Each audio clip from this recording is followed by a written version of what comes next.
And needless to say, in the Social Democrats, we knew that this was a crisis. That's why we tabled the motion.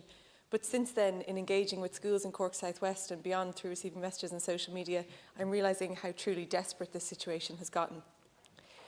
Imagine if you're a principal of a primary school and you get a message late in the evening from one of your teachers letting you know that they can't come into work tomorrow. And let's imagine in this scenario that this teacher can get a sick cert to cover their absence.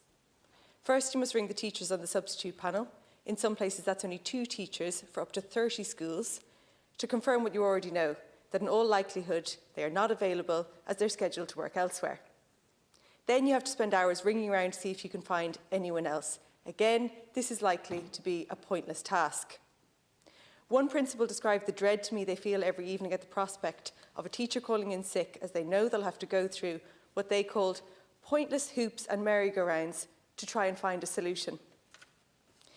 And what about if the teacher in question can't get a sick cert? What if they have to miss work because of a family emergency, say, or a bereavement, not illness? Well, that means, as the principal, you're out of luck, and so are your students. In some schools, the special education teachers and SNAs are forced to step in to cover the classes, which is a disgrace in itself, as crucially, it takes away precious special education teaching hours from other students. But now imagine that you're a principal in a smaller rural school.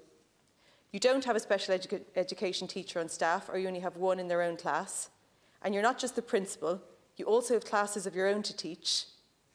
There may only be 3 teachers on staff, yourself included, and one of them can't come in. What on earth are you supposed to do in that situation?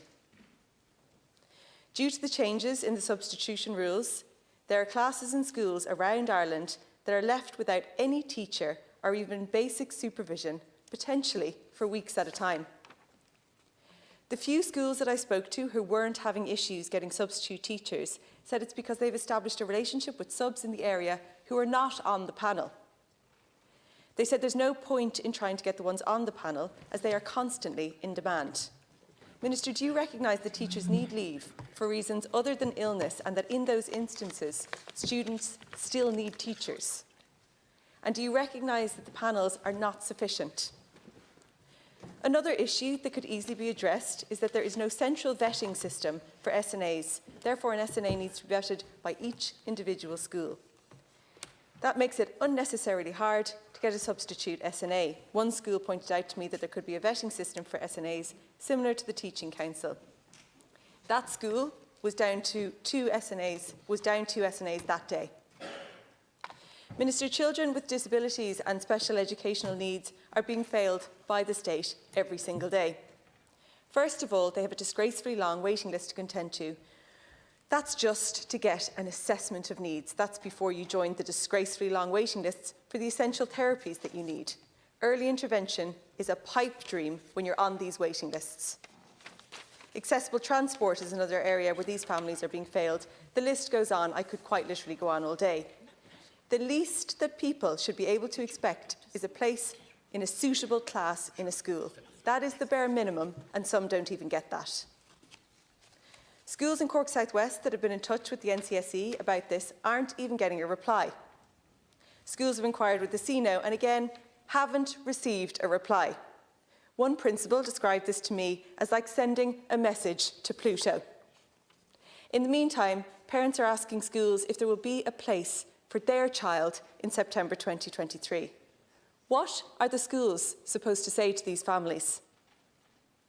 We have all, and I'm sure you have too, been hearing from distressed parents about the extraordinary knock-on effects of this.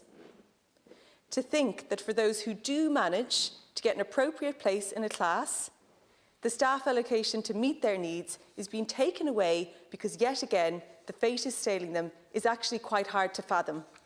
Minister, this has to stop.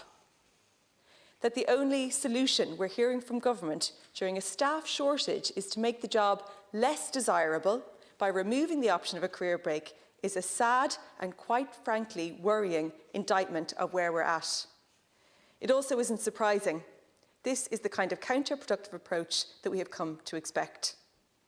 Progressing disability services is such a failure that people increasingly don't want to work in the disability sector, a sector that could and should be brilliant and rewarding to work in.